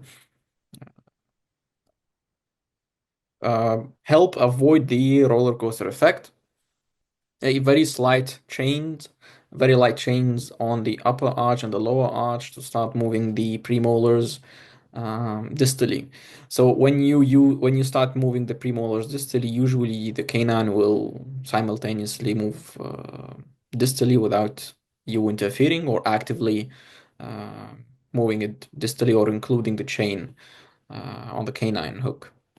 So the thing is, I did not include the anterior, lower, central, and lateral incisors because the position and the rotation of the canines and the anterior crowding would lead to excessive proclination of the lower anteriors. So since the inclination of the lower incisors was about 90 degrees, so I had to keep the anterior posterior position and their inclination without change until I opened space mesial to the lower canines.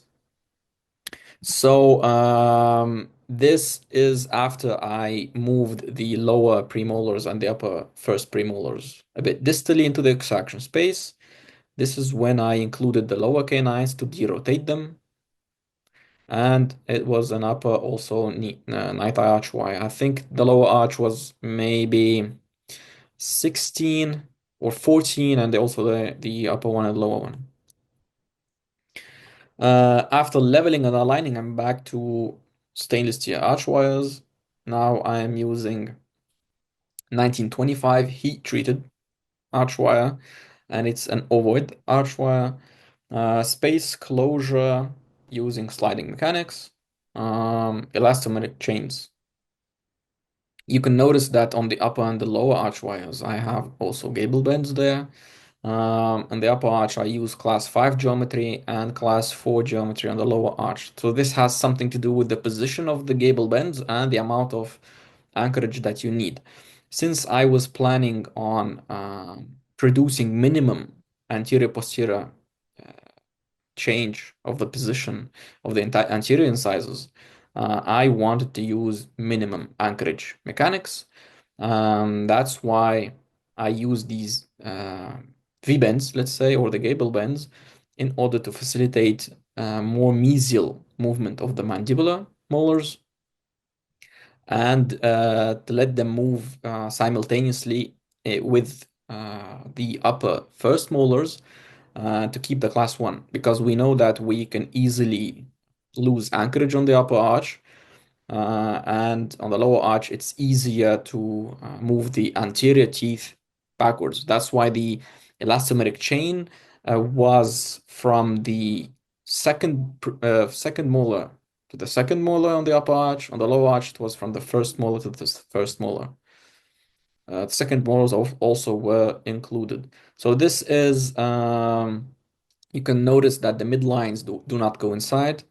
This was due to asymmetric space closure. You can see that on the lower arch, left side, we see like 3 millimeters left, and that's why we have a midline, lower midline deviation. You can notice that the brackets are placed a bit gingivally. This was not like intentional because I start placing my brackets on the molars. I start placing the molar tubes, and then according to the MBT placement system, I place the other brackets. So sometimes it's a little bit above the center of the crown, a little bit under sometimes. So the asymmetric space closure was probably mainly due to the acute V-bend or the friction. So I reduced the gable bend angle, and I changed to 2125 stainless steel. So in minimum anchorage mechanics, especially on the lower arch, when you want to maximize your mesialization of the lower molars, it's important to have a full wire on the lower arch because you need third order couples. So the wire should be engaged fully within the anterior brackets to facilitate anterior anchorage. So, or in other words, to burn anchorage. I did not use class 3 elastics here to move the first molars mesially. It was just elastomeric chains, and I did not use elastomeric chains on the lower second molars. It was So they were mesializing by themselves. This was the final. After debond, see the spaces are completely closed. I use only lower retainer and I gave the patient two Holeys, upper and lower Holeys, nighttime use only. This is the pre-debond uh, Pano and Ceph. So these records were taken immediately after the completion of space closure. You can see that the lower right canine is a bit mesily tipped. So this is when I either rebond the bracket or use bending while bending. You can see the initial and final photographs. So just by taking a look at the photos, we see that there were there was no inclination or proclination of the lower or anterior incisors. Class 1 was maintained. The most important thing was the profile. So there were no changes in the lip position. She lost a bit some of weight, but I think the profile even looks better after treatment. Here's a comparison of the before and after lateral cephalogram. We see almost no changes in the vertical dimension. Lower incisors maintained their position within the bone. The anterior incisors improved their inclination because we had 99-degree inclination of the upper incisors before treatment, and after treatment it's now 105. So we managed to retract, relieve the crowding, and improve the inclination of the upper incisors. So this is the superimposition. We can see that this is standard minimum anchorage mechanics, minimum anterior posterior change of the position of the upper and lower incisors. Just a great result. Thank you Beautiful. Thank you. Thank for you. this presentation. And we are precisely on time. Awesome. Two, So two, this is a list of 2 hours. our social media, the Moscow Orthodontic Study Group on Telegram, Instagram, and our personal Instagram accounts. You can contact us anytime you want.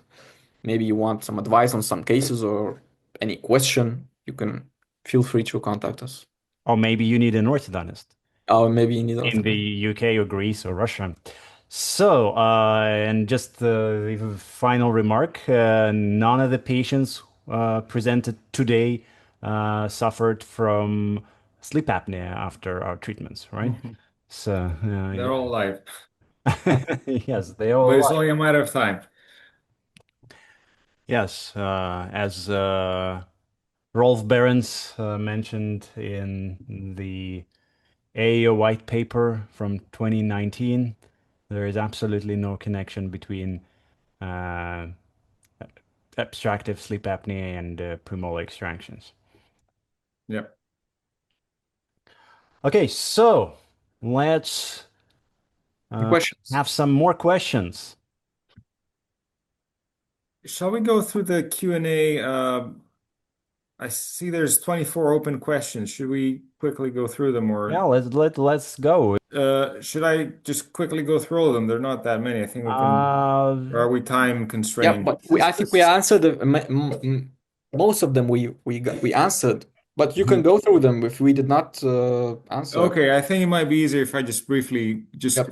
and just out of respect and appreciation to the people who submitted the questions, I'd like to, if that's okay with you, spare a few minutes and just go through. Sure. Okay, does the molar move forward even when we use maximum anchorage mechanics, gable bend principle?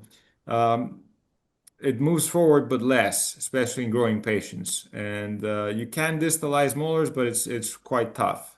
Gable bends, you're not gonna get absolute max anchorage just with gable bends. So that was Sonam Tsering's question. Thank you very much.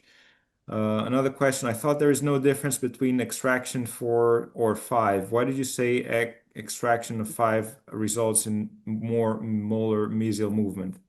I believe the confusion here stems from a slide that I showed regarding the treatment time.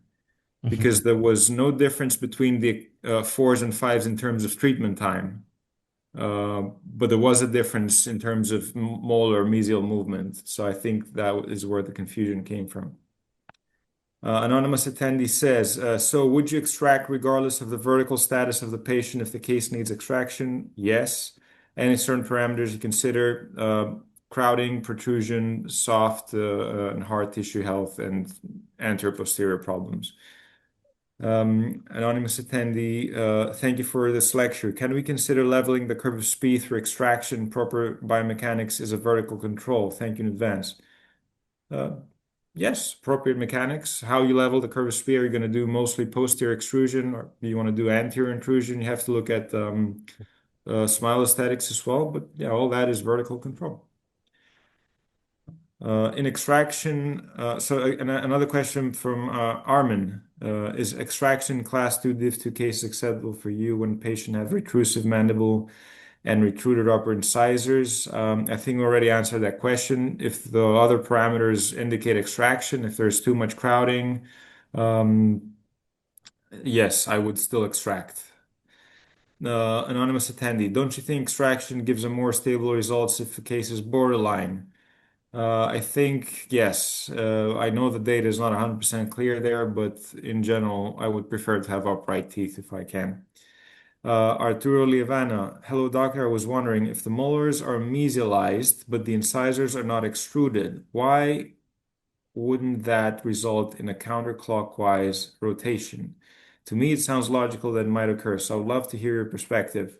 Yes, it is logical, but it is an overly simplistic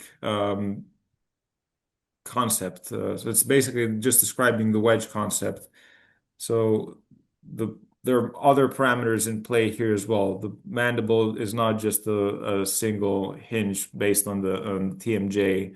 There are muscles, bone, all sorts of living things that can mask our treatment results. Elena Sozovska, high angle patient, class 2 lateral crossbite, shallow bite. What would you extract in non-growing patient? Without reviewing actual records, it's not possible to. If you want to discuss a case, you're all welcome to contact me. If you want just my opinion, email me or contact us on social media with a specific case, and I'll be happy to give you my take. Astic Matevosian, sorry if I'm not pronouncing the names correctly. How do you prefer to close the extraction spaces, loops, or chain or coil springs? Yeah, we already answered that. Mostly I do sliding mechanics, but I also use T-loops. Luis Mosca, don't know if we have enough time, but can we see some mechanics? Beautiful results. Yeah, sorry, we don't have a lot of time, but I already showed some of the progress photos, so hopefully that answers the question. Anonymous attendee, what were the mechanics of space closure in the second case? How did you manage the anchorage? So the second case was the extraction of first molars. Space closure was mostly done sliding mechanics on stainless steel wires, relatively undersized, with a lower curve of speed. How did you manage the anchorage? Well, we managed to blow all of it. That's what we wanted to do mostly with sliding mechanics and elastics. Dr. Vasilis says, Gagan, thanks for sharing your experience. How come IMP increased in cases where molars were mutilated? Well, because we used a lot of extrusive mechanics in the second case, which started with 85 and ended up 105. Used a lot of elastics and reverse curve wires, so we did not pay enough attention to that. But again, just demonstrates magically, just by taking teeth out, you're not going to control your MPA if you're not careful about your mechanics. Louis Mosca, do you think you could have gotten the same results in the last case with distalization mechanics or extractions instead of the hypo headgear? We already answered that. It was distalization mechanics. Stephen Chu, why did you not show or use regional superimposition maxilla and the mandible? For my cases, you mean? I suppose that would have been more appropriate. Unfortunately, the software that I use is a little bit limited, so I had to do just the cranial base one. But you can see the overall effects from there. Ayad Samir, could you please explain more about the intrusion mechanics in the last case? The last case was the non-extraction case with the headgear. It was a cervical pull bow, and we attached the high pull straps on the back of the head, and that was basically all the intrusion that we got. Then we used some bite blocks on the sixes, but that was, I don't anticipate that any significant part of the intrusion effect can be attributed to these bite blocks. Andrea Estrella, thank you. Last case, how did you use the headgear and for how long? I just described how. For how long? Let me just pull up my quick notes here. And she had the headgear from full time for 6 months and then nighttime for another 3 months. And Essex is better in terms of open bite patient, was it?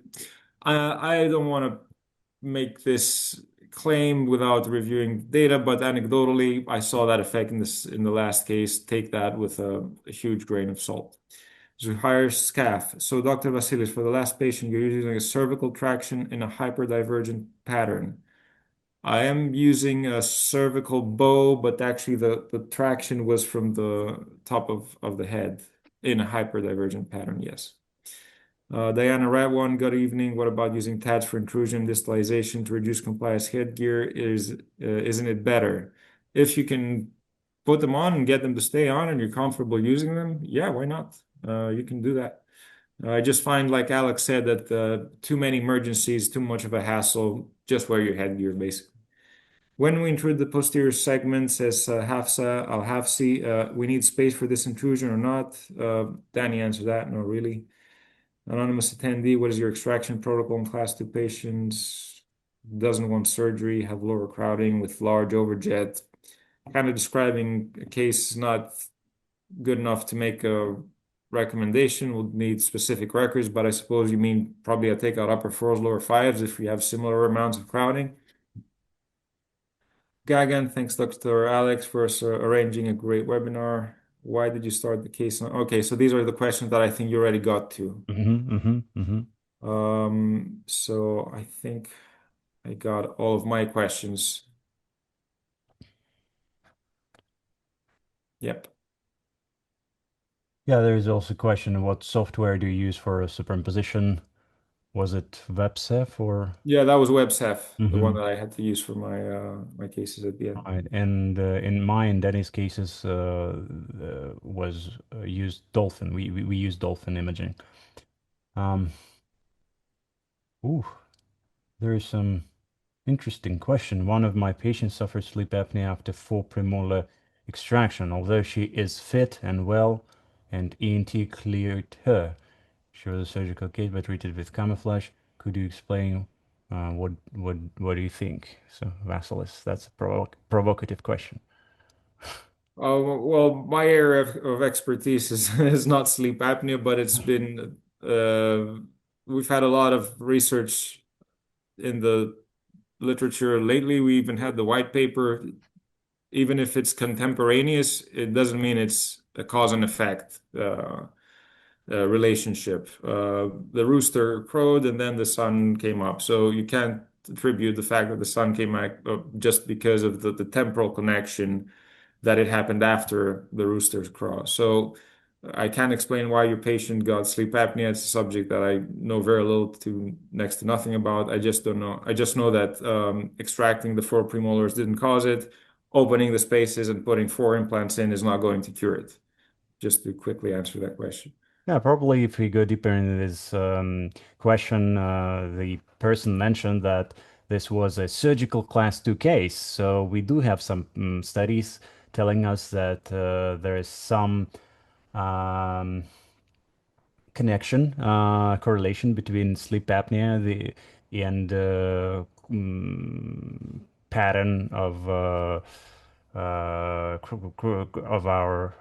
craniofacial skeleton, right? Class 2, surgical class 2 cases tend to have breathing problems. Am I correct on this, Vasilis? Again, I'm not that well versed in the sleep apnea part of the literature. I've heard what you say. I think it's true. It just might so happened that she developed it after your treatment was finished. With regards to orthodontics and sleep apnea, all I remember and basically the take-home message is unless you're doing like massive surgical Yeah. movements, like for example, a class three setback, mandibular Hmm. setback, that could be a risk factor for Right. developing sleep apnea because you're moving the whole jaw back a lot. Hmm. I don't think there's any evidence to suggest any other relationship between extraction treatment or other surgical changes. Yeah, yeah. The number of teeth the patient has in his or her mouth Yeah. not really relate to how well this patient breathes. So that's for sure. All right. So what else we have? Uh, ooh, what about tongue space after extraction? So Denny, could you reply to this one? I think even if you change the anterior posterior position of the incisors in cases of absolute anchorage or maximum anchorage, uh, probably you are pressing the tongue for a couple millimeters, and I think it's the tongue is always adapting. So there is no way a couple millimeters of incisor retraction is going to cause apnoea because um, when we are sleeping, the tongue is usually at the back of our throat, right? So it's pushed back more than 2, 3 millimeters. Why don't we all have apnea? So it's not logical. Yeah, And the evidence does not suggest it. another thing is that usually, most of the time, I do see the increase of the arch width after extractions, not the decrease of arch width, but increase. So usually there is more space for the tongue after extraction Mhm. treatment, in my view, in And my the experience. literature is quite clear about this subject. It's been like Yeah, it community. was always implausible, I think, to this theory that just by even in maximum anchorage cases where you're still moving the incisors a couple of millimeters back, if you're lucky, that this is going to have such a catastrophic effect on sleep apnea. And as the data keeps trickling in, it was never plausible in the first place. And now I think we can just stop talking about it after a certain point, hopefully. All right, so I think we can conclude on that.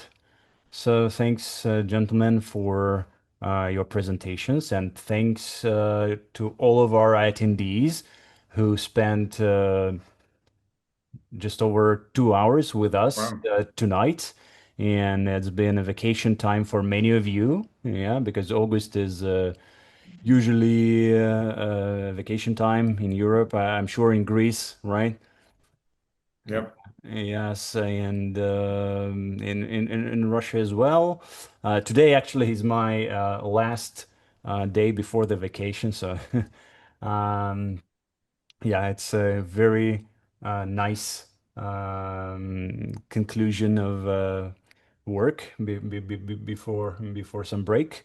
I really enjoy it. So Vasilis, thank you again for spending some time with us for preparing this beautiful presentation.